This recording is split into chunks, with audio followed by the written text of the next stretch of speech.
With some games today, it's not unusual to spend countless hours on hundreds of missions where your objective is to pretty much not be seen. From Hitman to Splinter Cell and Thief to Manhunt, stealth games are always being produced along with these kinds of mechanics to make the gameplay that much more unique.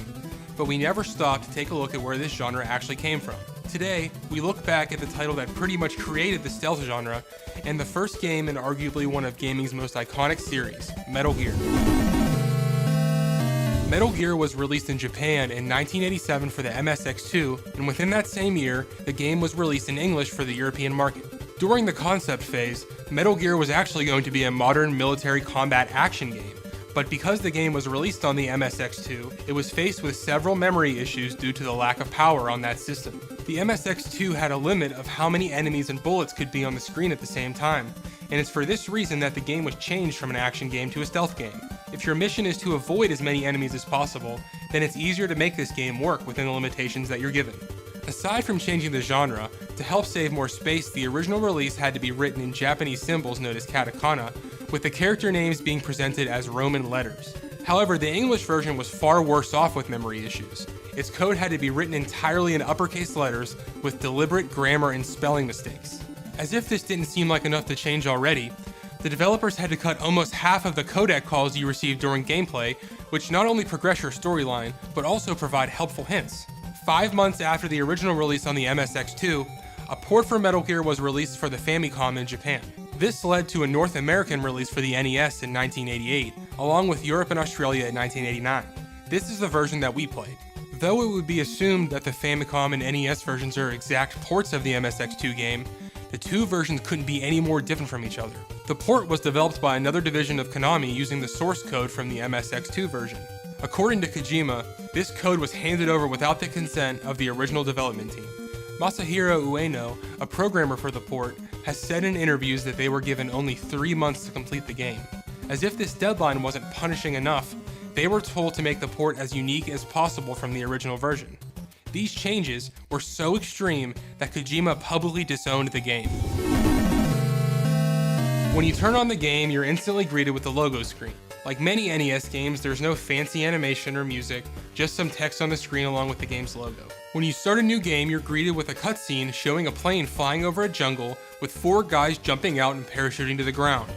The last one to jump out of the plane is the character we'll be playing as. It's also worth noting that you never see or hear of those other 3 men.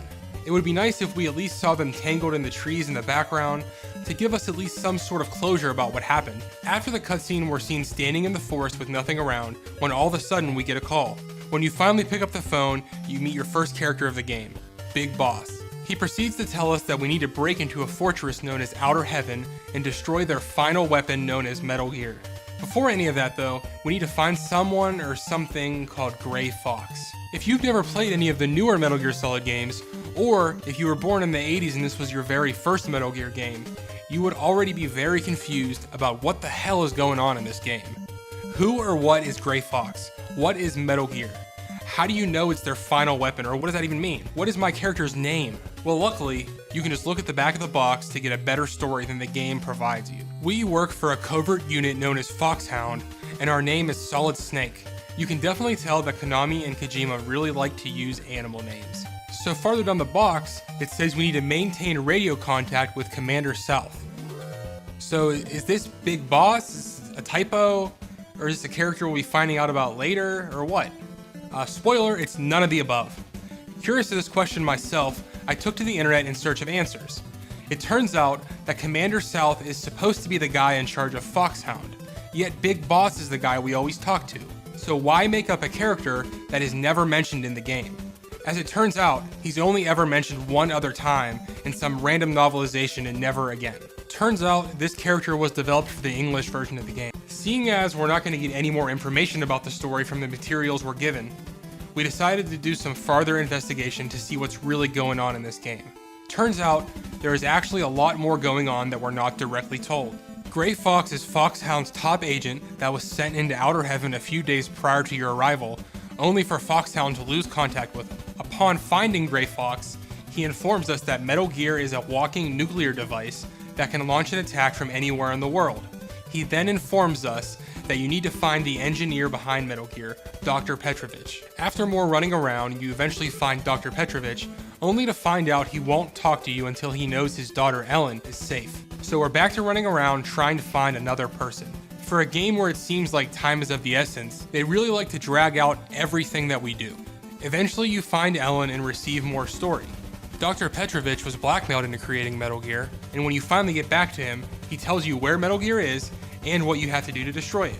And that's place plastic explosives on the supercomputer that controls Metal Gear's functions. Now that everyone is rescued, you make your way to the supercomputer. Well, this is until you start finding random prisoners throughout the building on your way to the computer, and eventually you find a guy who informs you that Big Boss is actually the leader of Outer Heaven.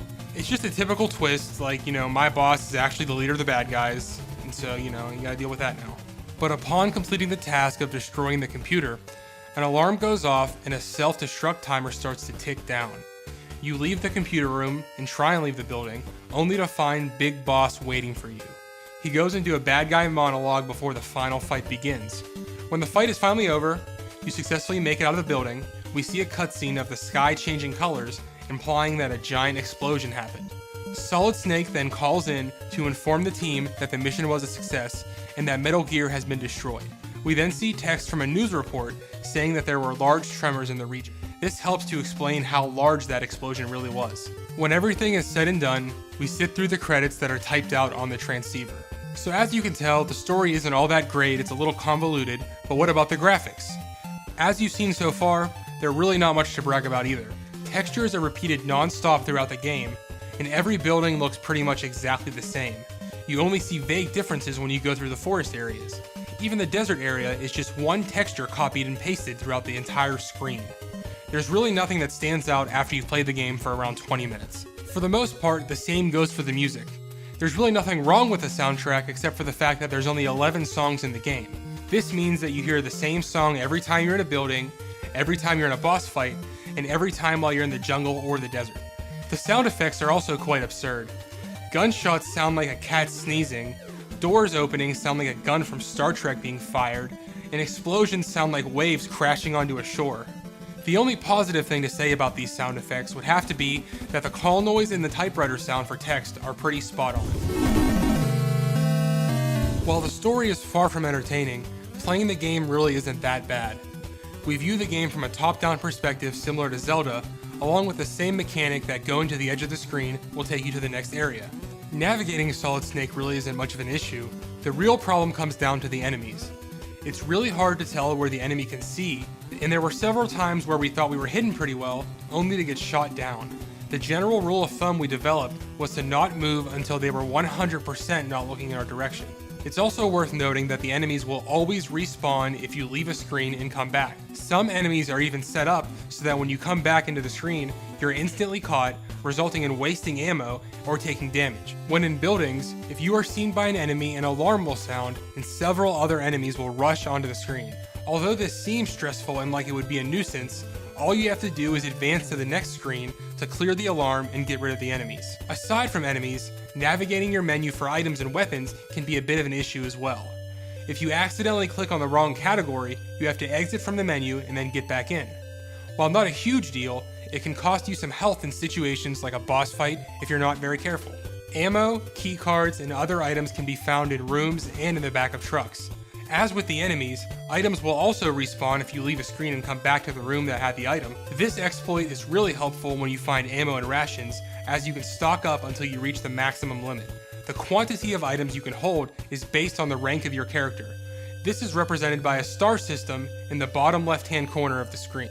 There are 10 boss fights in this game, with none of them really being all that difficult. However, there are 2 boss fights that vary significantly between the NES and the MSX2 versions. First is the Twin Shot boss, which are twins with machine guns that shoot down the screen. In the MSX2 version, this is supposed to be an attack helicopter called the Hind V. Second is the climactic boss, the supercomputer. This was actually supposed to be a fight with the real Metal Gear mech, where you had to remember what legs to attack in a specific order. As stated before, hardware limitations made the developers create new bosses that took up less space, but were ultimately less fun. Another huge change to the game was in the intro. Instead of the skydiving cutscene, it was supposed to be a full-on underwater infiltration. This was changed obviously, but the idea was reworked for the intro to a later Metal Gear game. So after hours of slugging through the game, hoping to get it done with, we ultimately have to ask ourselves one thing. While playing through the game, you become furious at the repetition, but then find yourself amused more at the cheesiness than anything else. Looking back at the game, it seems like such a great way to start the franchise, but the more you get involved, you start to realize that you're barely getting any of the story.